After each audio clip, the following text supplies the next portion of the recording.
Hello YouTube, I'm Dr. Tactical and the doctor will see you now. Welcome back. So, oops, Sig did it again. They played with my heart. We know where it goes from there.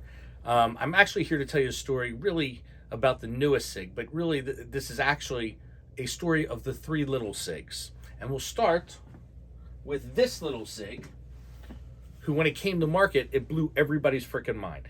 This Sig is small, compact, and the size of a gun we're used to seeing. Oh, by the way, size of an empty gun. Chamber's empty. Make sure you can see that. Nothing in the magazine.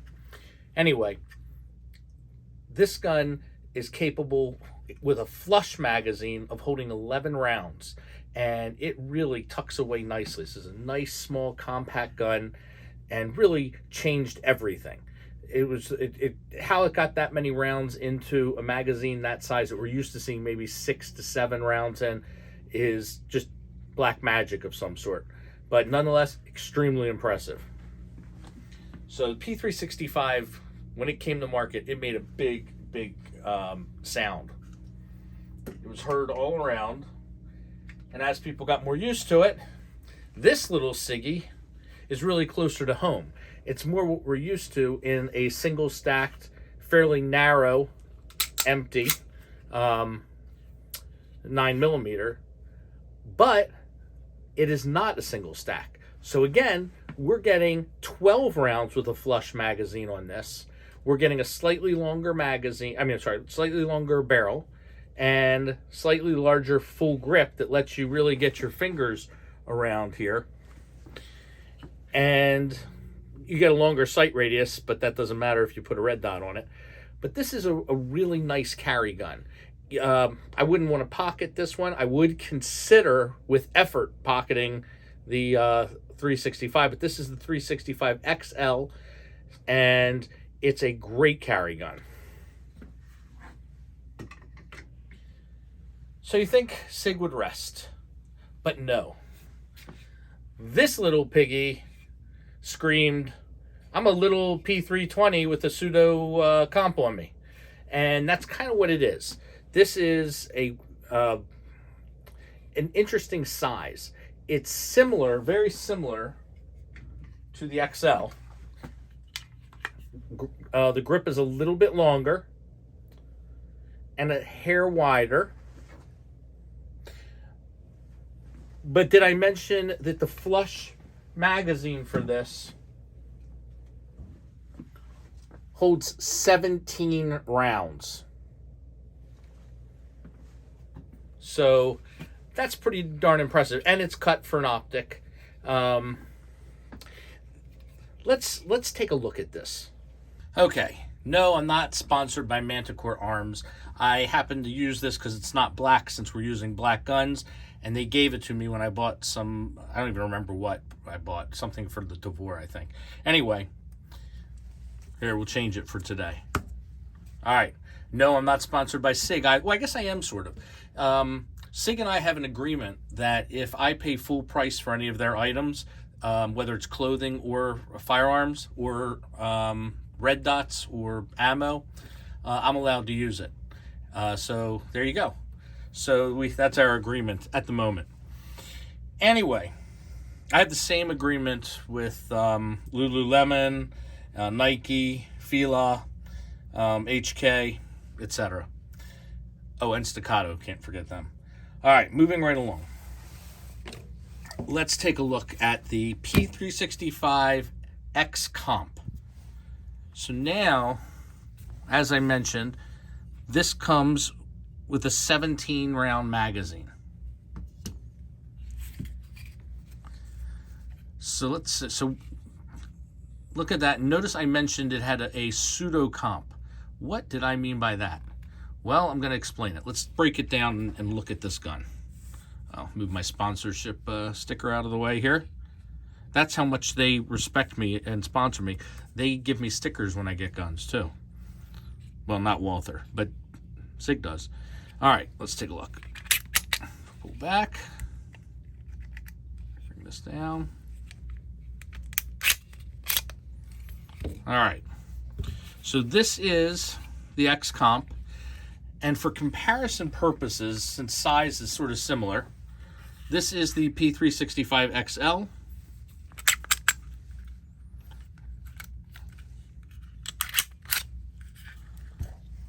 Let's do apples to apples here. Well, it's got a red dot, so that makes it a little harder. Let's look at the guns. Definite width difference and length difference on the lower parts of the guns. So this is the XL, this is the X comp. Now let's look at the slides. We're looking pretty damn similar right now, aren't we? So let's go to the X comp. Let's take the barrel out. Now, the X comp is currently a loaner. So just to point out, this was something that Neil was kind enough to lend me from the Gun Tree Club of Maryland for a presentation, knowing damn well that there's a 87.4% chance that I'm going to like it enough that I'm going to end up buying it. So anyway, because this is a loaner, I can't really fire it for you. What you're seeing in here is just some of the manufacturer stuff that they put in. Some of it is lube, some of it is preventive to keep it from, just to pretty much pickle it and keep it from rusting. Whenever you get a new gun, as I have pointed out multiple times due to my own errors on previous videos, clean it, get all that stuff out of there, and lube it with fresh lube. Okay. But clean out the preservative stuff that's in there. All right, so here's how this works. Let's look at these barrels. I want to keep these guns straight on who's who.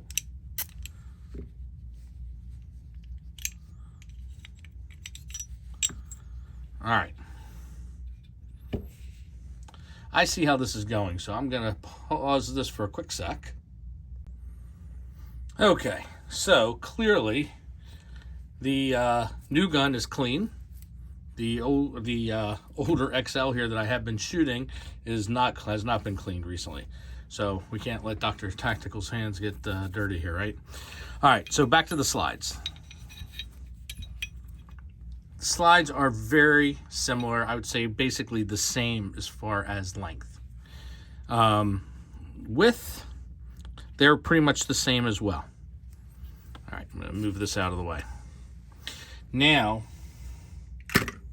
let's also bring into play the P365, which we already said was empty. So let's open that up. Okay. Let's take out its spring and its barrel and its slide. So the slide is considerably shorter, as you can see. Okay, now let's look at the barrels. So this is the 365 barrel that I just took out. We'll put that there. This is the XL barrel that I took out, which we can see is considerably longer than the 365. And this is the X comp barrel, which, what's this? Could it be? It's the same size as the 365. It's the same barrel, basically. Not basically, I think it's the exact same barrel. All right, let's move it back over so I don't confuse them. So we've got the same length slide on the comp, X comp, and on the XL, but we have the same size barrel on the X comp as we do on the P365. So what does that give us? Well, it gives us a barrel that doesn't go all the way to the end of the slide. And what Sig ingeniously did is they ported the top part, or vented, I guess, the top part, so that when you fire the gun, the gases will come up through this area, much like it would on a comp, on a real comp, but it's not really a comp because it's not coming from the barrel. The barrel's not ported. It's just coming from this open space on the end and staying sealed below. So it's directing a lot of the gases up. And of course, the reason for that is when you shoot, your recoil is going to want to, bring the gun up, tilting upwards.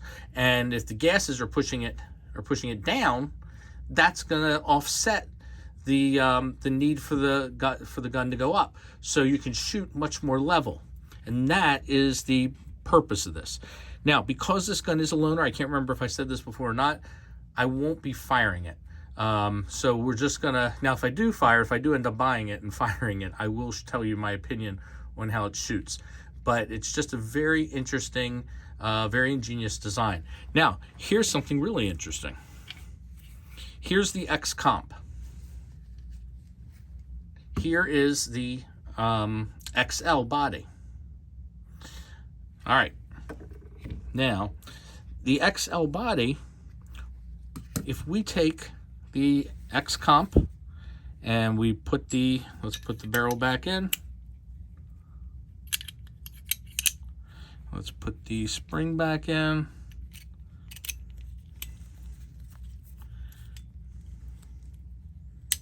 Okay. So just out of curiosity, let's take our XL and look at that. The XL just turned into the X comp on this part, but it only still holds 12 rounds, so that's stupid. Why would we do that? However, on the other side of the coin, if we took our XL slide, put our XL longer barrel, which is going to give us a higher velocity projectile coming out, and let's put our spring in there. Okay. Now, if we put that on the X comp, now we've got a 17 round XL. So that's 18 rounds total that you have. 17 in the magazine, 1 in the chamber. And if for any reason you don't like, because there are people who do not like a compensator on a carry gun. And the rationale for that is that, well, I'll show you. Okay, so one of the big concerns is if you are in a close combat type of situation or defensive situation where you're sort of holding the gun back, not with your hand in front of the barrel like I just did, but you're holding it back and you have to pull the trigger and your face is below it or your body and those gases come up, that really can result in some blowback. And one of the big concerns with a real true compensator is actually getting shrapnel, or not shrapnel, but well, I guess shrapnel, little particles that come through the port. Because in this case, you're not really using a true compensator and the bullet will have traveled through the barrel, you really shouldn't get anything but gases coming up at you. There shouldn't really be particles per se. But nonetheless, it could make for a really uncomfortable shot. So that's the concern if you're using something that is that's ported or compensated or even faux compensated or pseudo compensated or whatever we call this. But the trade-off is that if you're in a situation where you have the need for follow-up shots, that is where this should shine. Again, haven't used it yet, but I will report back when I have the opportunity to. So that's kind of a nice feature. That your follow-up shots should be much easier because you shouldn't be bouncing around with as much kick as you would from, say, a non-compensated or semi-compensated barrel. So that's the purpose of it, and that's really the bulk of what I have to say. That's the extent of my experience with this so far. I will mention a couple things that comes with two 17-round magazines in free states. Now again, this gun hasn't been put up for sale yet. It's going to be put up with 10-round magazines in Maryland. That's the law. But nonetheless, where you can have larger capacity magazines, it'll cover you. One thing that I have not tried to load one of these but I did watch a couple videos on other people doing it, and they were saying that when trying to load 17 into this is a super challenging thing to do. It's really tight, and I'll tell you my experience with the tightness on it. This little ledge right here is where the slide lock engages to unlock it. When you push down on this, it pushes on this little orange piece, and you can, let me see something. Okay, so you can see, you should be able to see the orange right there by the tip of my finger. That's under so much force, that spring. Now, I don't like to throw a slide back empty. So I'm going to sort of, in fact, I'm going to pull it, well, I don't want to, I'll pull it back right now since it doesn't have, since the magazine's still in it, so it's not going to just fly. But I'm pushing this lock, it's everything I have. You can probably see my thumb is blanching. The blood's like leaving it because how hard I'm pushing here. And I can't get that down. I can't. So I'm not even worried about the sliding forward anymore. I can't, with two thumbs, it's not going. Now, I assume that's going to free up a little bit as the spring, and the follower, as they're getting pushed up and down, it'll loosen a little bit. But otherwise, I mean, without this in, obviously it's a non-issue. I'm not going to push it down and make it slide when it's empty, but you can see what we have there. So, comes with 2 slides, comes with a total, one of these, comes with 2 magazines, not 2 slides, and comes with one of these speed loaders and 3 back straps, 3 different size back straps. So I haven't really experimented with the back straps. This one actually feels very good to me. I don't know that I would even bother to change it. I should point out, I think this is a regular 1913 rail, Picatinny style rail. This is not a Sig proprietary rail on here, so you can put whatever you want light-wise on it. The trigger, one thing, let's check the trigger. Okay, so we have here my Wheeler Engineering trigger gauge, which had made a showing in a previous video, which I should be pointing at right about now. So you may want to look that one up because it explains this a little bit better and why I'm pushing on the trigger piece up here, because people get really confused by that when they see it, and I get all kinds of comments about it, which I don't mind at all, but just to help you know what's happening, you may want to check that out. Okay, so we're going to measure these.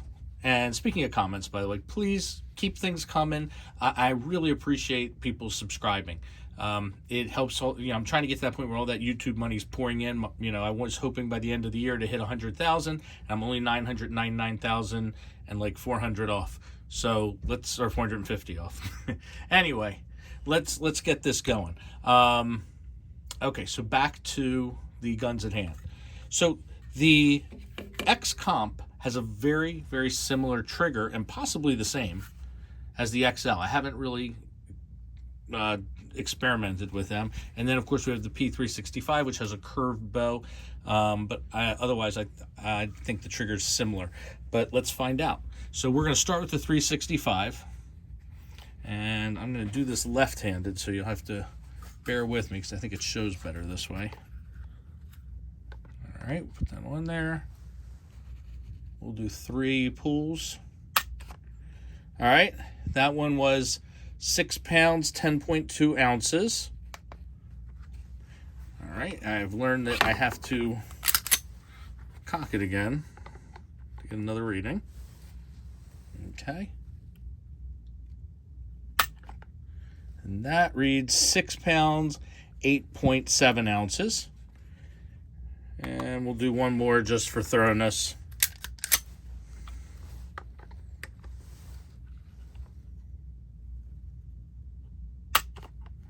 6 pounds, 7.6 ounces. So 6 pounds, 8.8 ounces is our average for the P365, which is really, I think, a sweet spot for what you want for the weight on a concealed carry defensive gun. I think that's really nice. I feel safe with that. All right, next, this is the XL. We'll do 3 on that. Now this has a flat trigger. And we'll pull 6 pounds, 9.9 ounces on that one. Let me enter that.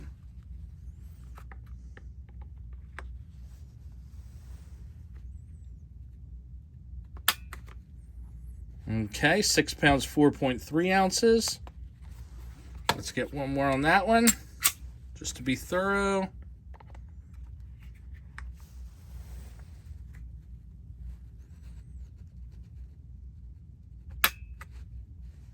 £5 pounds, 10.1 ounces. So 6.28 ounces is our average on that. Again, really a very comfortable and safe trigger pull, I think. These aren't competition triggers. They're not trying to be competition triggers, but I'm really more concerned that they're not too light or break too quickly. I want to make sure that it's safe. All right, let me zero this. Let's check the X comp out, the little piggy of the day here. All right, 5 pounds, 12.6 ounces. Now, I should point out because this is slanted, I think where the trigger gauge is placed does make a difference. I'm going to try and be consistent, or I am trying to be consistent, but it's not really an exact spot on that. Sure, I could mark it, but that's for later.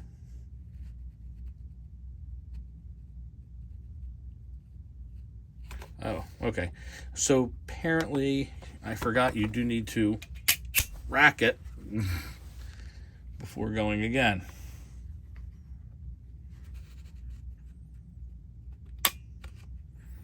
All right, 6 pounds, 6.2 ounces. I did notice I put it a little bit lower on that straight bow.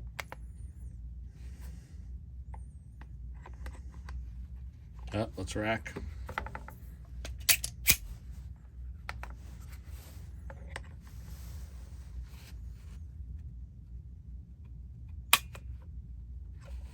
£7 pounds, 0.18 ounces. So it's kind of all over the place, but I don't think it's the trigger. I think it's where I'm placing it. I'm going to try and repeat that. I'm entering it just to be consistent, but let me see if I go down lower where I was before. Again, you need to cock it. I know some of you are watching at home being like, wait, you forgot to cock it. All right, there we go. Down low.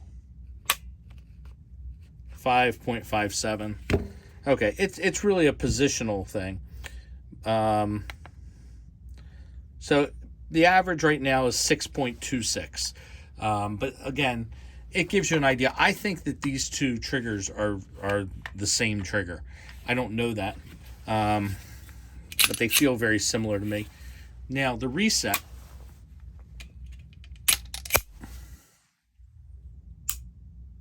Very positive, audible, tactile, and you got like a hair of slush, and then it breaks, and that's nice. When the original pull, on the first pull, and again, I'm not lefty, but I'm playing one for this show. You come back, you hit a wall, and then you go a little bit more. So you hit a wall, little travel, and then break. And it's even though there is a little travel after you get your positive click, it's smooth and consistent and felt good.